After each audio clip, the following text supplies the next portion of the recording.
बिस्मिल्लाहिर्रहमानिर्रहीम। मैं हूं हकीम ख्वाजा मोहम्मद नईम, सलीम दवाखाना बुलवाल की तरफ से आप तमाम दोस्तों की खिदमत में हाजिर हूं। हम आज फील्ड में निकले हुए हैं, तो आज हमारा जो सामना हुआ है जी, ये आग का पौधा है और इसको मदार भी कहते हैं, आग भी कहते हैं।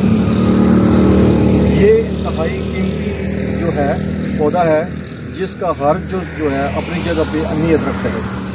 तो सबसे पहले बात करते हैं इसके पत्तों की। तो इसके जो पत्ते हैं, बर्ग हैं जो, ये अल्लाह पाक की ज़ात का लाख लाख एहसान और शुक्र है कि ये जो पौधा है इंतहाई कीमती पौधा है। लेकिन बेकदरी है कि रोडों के ऊपर आम लगा हुआ है, लेकिन इसका जो इस्तेमाल है वो बहुत कम लोगों को है मालूम है।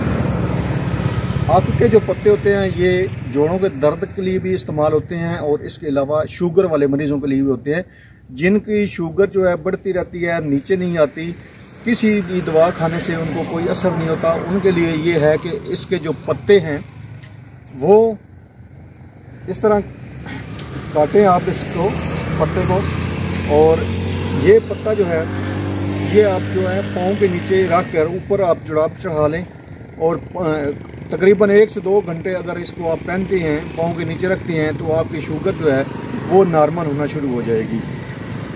इसके अलावा जिन लोगों को जोड़ों का दर्द रहता है, वो लोग इसके पत्तों जो है साफ़ करके धोकर तिलों के तेल में डालकर जला लें, तो वो जो तेल है इस्तेमाल करेंगे तो जोड़ों का जब दर्द है वो इंशाल्लाह ताला ठीक हो जाएगा। अब इसके फूलों के ऊपर बात करते हैं, तो ये फूल देख रहे हैं इसके ऊपर जिस तरह ये खिले हुए हैं, ये खिले हुए जो फूल हैं ये आप इकट्ठे कर लें और इसको खुश्क कर लें। तो ये जो है इंतहाई बेहतरीन किस्म के हाज़म है और एंटी एलर्जी भी है। हाज़म अक्सर अद्वियात में आपने देखा होगा कि गुले मदार का जिक्र होता है, वो यही फूल होते हैं, मदार के अक के ये फूल होते हैं जो शामिल किए जाते हैं नुस्खों में, और इसके अलावा एलर्जी वाली जो अद्वियात होती हैं उसमें इनको शामिल किया जाता है। इसकी जड़ के ऊपर बात करें या इसकी जो लकड़ होती है सूखी हुई, जिस तरह के ये लकड़ आप देख रहे हैं, ये खुशक लकड़ है जो ऊपर ही खुशक हो गई है। बर्ग इसको जो है लकड़ अख की कहते हैं, ये पौधे के ऊपर ही खुशक हो गई है, तो इसको लेके आप इकट्ठी कर लें और जला लें, और इसकी जो राख है वो इकट्ठी करनी है आपने।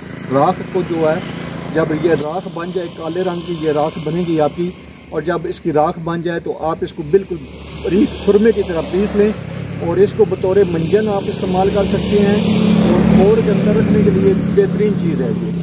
आप इस थोड़ी सी दवा जो है खोड़ के अंदर रखें और दांतों के ऊपर और अंदर बाहर अच्छी तरह इसकी करें, मंजन की तरह इसको इस्तेमाल करें, तो जो आप क्या कहते हैं कि खोड़ है, खोड़ का दर्द, रेशा वगैरह सारा कुछ जो है वो ख़त्म हो जाता है।